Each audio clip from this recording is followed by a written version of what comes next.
Welcome to The Debate. Our source material today, it really dives into a crucial strategic skill for anyone navigating these high-stakes environments. Whether that's complex corporate hierarchies, political institutions, or even healthcare systems. The core argument is that protecting our inner resources, our clarity, our wisdom, our emotional grounding, is a fundamental survival task. And the mechanism the text proposes for this protection it's truly interesting. It's this concept of assessing purity of intent. It insists we have to look past what a person is doing and try to diagnose why they're doing it, specifically to guard ourselves against what it calls the emotional contamination left by manipulation or ego. Exactly. We are talking about whether someone's actions actually align with their stated purpose. It's a measure of authenticity, really. And that brings us to our central question. Is this framework of assessing someone's internal motive, this purity of intent, a reliable and necessary tool for maintaining our psychological stability? Or does the intense subjectivity required for that just create an unsustainable mental burden? I'm going to argue that this strategy is absolutely essential for proactive self-preservation. And I'll come at it from a slightly different angle. While I think the goal of protecting our stability is of course paramount, I'm skeptical about the practicality of making consistent, accurate assessments of internal purity. I believe focusing on observable impact and recognizing the powerful constraints of the systems around us offers a far more reliable and frankly less exhausting path. So, my claim is that assessing intent is a necessary strategic skill for informed decision-making. We aren't talking about some kind of spiritual purity here. We're talking about integrity, about observable consistency. When someone's words consistently match their actions and they take responsibility for their impact, that is integrity. And this is vital because hierarchical systems are so often designed to mask true agendas, and power imbalances are just notorious for distorting behavior. This disciplined assessment, it shifts our energy away from trying to fix others and toward preserving our own valuable mental resources. It lets us choose our engagements intentionally and avoid fighting battles that are not truly ours. I accept that goal of mental preservation entirely, but the methodology, that's the sticking point for me. The framework seems to require us to perform this kind of continuous psychoanalysis on people, judging whether their actions are rooted in manipulation or ego or some unresolved emotional pain. That kind of internal diagnostic ability is incredibly difficult, and it's so prone to error, especially since we also have to try to separate genuine personal failings from behaviors that are just shaped by systemic pressure or fear or simple conditioned survival instincts. I think the priority should be the tangible result. Who brings solutions? Who brings chaos? Who is draining my energy? Rather than expending all that effort trying to categorize the subjective source of their motives. But that assessment of intent is grounded in behavioral pattern recognition, which is highly observable. Purity in this context, it simply means their presence is clean in the interaction. They respect boundaries, they communicate openly, they own their mistakes. If someone repeatedly undermines you, or shifts blame, or manufactures confusion, that pattern demonstrates a lack of integrity.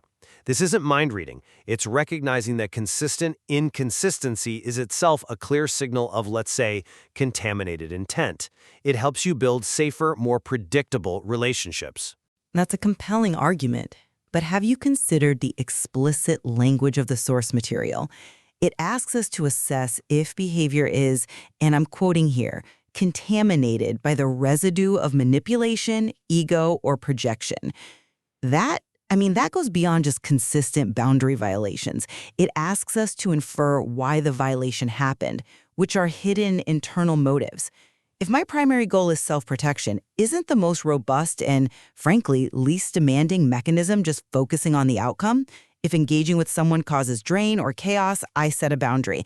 It doesn't matter whether their personal motive was pure but misguided or deliberately manipulative. The impact is the immediate measurable cost. And speaking of costs, the text itself says every single interaction carries a price tag. So to constantly monitor and assess who is carrying emotional waste, who brings chaos, and whether the root issue is someone's personal failing or a systemic problem, That requires immense, continuous emotional labor. My question is, does this tool, which is intended to protect mental equilibrium, inadvertently increase the burden of vigilance?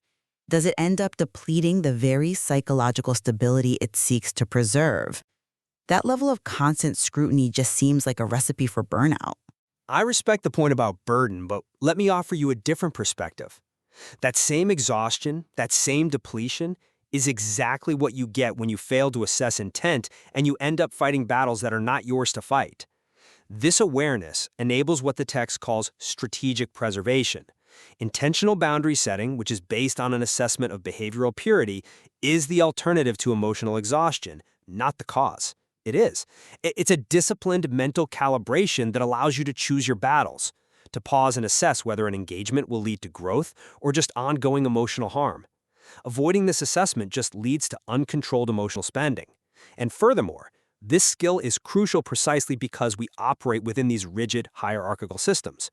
We have to distinguish who is acting in service of the system, who is merely constrained by it, and who is actively using the system as a tool of control for personal gain. For example, think about a supervisor who appears supportive but is quietly sabotaging your progress to protect their own path to promotion. Without assessing their intent, that their compliance is driven by self-interest and reputation management, not shared goals, we risk internalizing that systemic harm. We risk believing we are failing when in reality we are simply being blocked by a hidden motive. I'm just not fully convinced by that line of reasoning because the institutional environments you mention, politics, health, bureaucracy, they're all built on order, hierarchy, rules, and control. So if an individual, say our doctor or a mid-level manager, is severely constrained by these rigid institutional mandates, how reliably can we really separate their personal choice from their conditioned, maybe even fear-based behavior? If a doctor is forced by insurance rules to deny a needed treatment, is their intent impure, or are they just complying under duress? Focusing on purity in that kind of difficult overlap, it might frequently lead to an unfair judgment of the individual, when the true issue demanding our energy is systemic reform, not the personal residue of those operating under intense pressure. The disciplined assessment of purity of intent is a powerful, necessary skill, and it's rooted in recognizing demonstrable behavioral patterns. It is, I believe, the only sustainable way to strategically protect one's psychological stability and clarity when you're operating in these complex environments characterized by hidden motives and power imbalances. It reduces emotional debt by allowing us to disengage from those whose core integrity is, contaminated. While understanding motives is of course valuable, the inherent demand to assess purity in these internal states introduces significant subjectivity and, I think, continuous mental strain.